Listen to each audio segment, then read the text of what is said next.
तो आज हम बात करने वाले हैं एड्स के बारे में। तो देखिए, एड्स का जो फुल फॉर्म होता है वो होता है एक्वायर्ड इम्यूनो डिफिशियंसी सिंड्रोम। और जो ये एड्स है ये HIV द्वारा फैलता है और HIV का फुल फॉर्म होता है ह्यूमन इम्यूनो डिफिशियंसी वायरस। अब देखिए, पूरे देश में जो विश्व एड्स दिवस है वो 1 दिसंबर को मनाया जाता है।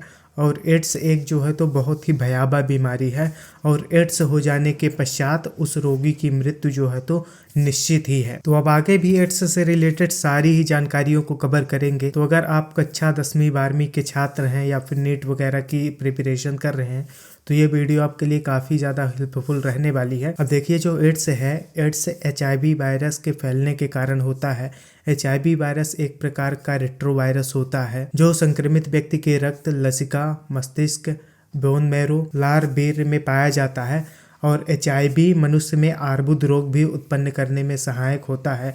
यह व्यक्ति कई वर्षों तक सामान्य रहता है परंतु दूसरे लोगों के लिए संक्रमणकारी होता है। इस रोग से पीड़ित व्यक्ति कई वर्षों तक तो सामान्य अवस्था में रहेगा लेकिन वह दूसरों के लिए संक्रमणकारी होगा। देखिए, एड्स और HIV वायरस जो है तो ये कोई रोग नहीं है हमारे शरीर का, बट ये क्या करता है, रोग हमारे शरीर के अंदर जाकर के हमारे इम्यून सिस्टम को पूरी तरह से नष्ट कर देता है।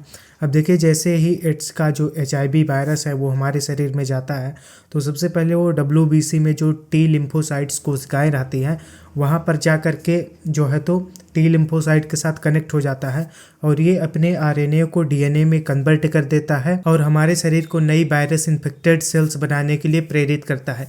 इस प्रकार से हमारे शरीर के अंदर T लिम्फोसाइट की संख्या धीरे धीरे कम होती जाती है और जो है तो जो इन्फेक्टेड कोशिकाएं रहती हैं उनकी संख्या धीरे धीरे शरीर में बढ़ती चली जाती है। अब T लिम्फोसाइट्स ही ऐसी कोशिका है जो रोगों को पहचानती है और उनको मारने का काम करती है। तो अब जब पहचानने वाला ही नहीं है तो फिर रोग आएंगे ही। अब यहाँ पर आगे देख लेते हैं कि ये रोग एक व्यक्ति से दूसरे व्यक्ति में कैसे फैलता है। तो अगर मान लीजिए कि कोई व्यक्ति जो इस रोग से इन्फेक्टेड है, अगर उसका रक्त, वीर्य या फिर योनि का जो स्त्राव होता है उसके संपर्क में कोई दूसरा व्यक्ति आता है तो वो भी इस रोग से जो है तो इन्फेक्टेड हो जाएगा। अब यहाँ पर कुछ इस रोग के इन्फेक्शन के माध्यम हैं, उनको जो है तो समझ लेते हैं। सबसे पहला है समलैंगिकता या द्विलिंगी क्रिया। इससे जो है तो 82% इस रोग के फैलने की संभावना रहती है। दूसरा है संक्रमित रक्त का अध्ययन। यदि ऐसा रक्त जो कि इस रोग से इन्फेक्टेड है, यदि ऐसा रक्त किसी दूसरे व्यक्ति को चढ़ा दिया जाता है तो 8% चांसेस रहते हैं, मतलब कि पूरा जो एड्स का जो कार्यक्रम है 80% में तो 8% इससे रोग हुआ है। अगला है अन्य माध्यमों से संक्रमित नर से मादा में और संक्रमित मादा से नर में और माता से शिशु में भी ये रोग जो है तो इन्फेक्शन के माध्यम से फैलता है और ये जो परसेंटेज है ये है 7.5%। अब एड्स रोग का कुछ लक्षण देख लेते हैं। तो देखिए, जैसे आपको एड्स रोग हुआ तो ऐसा नहीं है कि अभी हुआ तो अभी से आपके शरीर में लक्षण दिखने शुरू हो जाएंगे। ये लक्षण दिखने का जो समय अंतराल है वो 6 माह से लेकर के 5 वर्ष से लेकर के 10 वर्ष भी हो सकता है। लेकिन इस रोग से जो इन्फेक्टेड व्यक्ति है जिसमें ये रोग का लक्षण नहीं दिख रहा है तो वो मतलब कि जब नहीं दिख रहा रोग का लक्षण तो उस टाइम पर वो दूसरे व्यक्ति को इस रोग से जो है तो संक्रमित कर सकता है। और इस रोग से जो पीड़ित व्यक्ति होते हैं उनकी 2 से 3 वर्ष में जो है तो मृत्यु तय हो जाती है या फिर और भी ज़्यादा टाइम लग सकता है, लेकिन उनकी मृत्यु निश्चित रहती है क्योंकि इनका जो इम्यून सिस्टम है पूरी तरह से नष्ट हो चुका होता है और उनको जो है तो सभी तरह के रोग आकर के घेर लेते हैं। अब कोई छोटा सा भी रोग आ गया और जब कोई लड़ने वाला ही शरीर में नहीं है तो मृत्यु निश्चित है। और ऐसे में हमारा इम्यून सिस्टम है तो बहुत सारे रोग आते रहते हैं, हमारे शरीर को हानि पहुंचाते रहते हैं, बट इम्यून सिस्टम उनसे लड़ के उनको मारता रहता है। लेकिन जब इम्यून सिस्टम नहीं है तो छोटा से छोटा रोग भी हमारे शरीर को प्रभावित कर सकता है। अर्थात जो है तो यह कहा जा सकता है कि एड्स एक रोग ना होकर के रोगों के लिए आमंत्रण होता है। अब यहाँ पर एड्स के कुछ लक्षण देख लेते हैं। तो बार बार रोगों से जो है तो ग्रसित हो जाना, TB, कैंसर, निमोनिया, यौन रोगों के उपचार के बाद भी ठीक ना होना, लंबे समय तक इन सामान्य रोगों से ग्रसित होना व अंत में मृत्यु का हो जाना, सांस लेने में तकलीफ होना, धीरे धीरे शरीर के भार में कमी आना, शरीर की रोगों से लड़ने की जो क्षमता खत्म हो जाना, सिर दर्द रहना और चक्कर आने की शिकायत रहना इस रोग के लक्षण हो सकते हैं। अब इसके कुछ डायग्नोसिस देख लेते हैं, मतलब परीक्षण की तकनीकें देख लेते हैं। तो पहली परीक्षण की जो तकनीक है वो है एलाइजा परीक्षण, एंजाइम लिंक्ड इम्यूनोसॉर्बेंट एसी।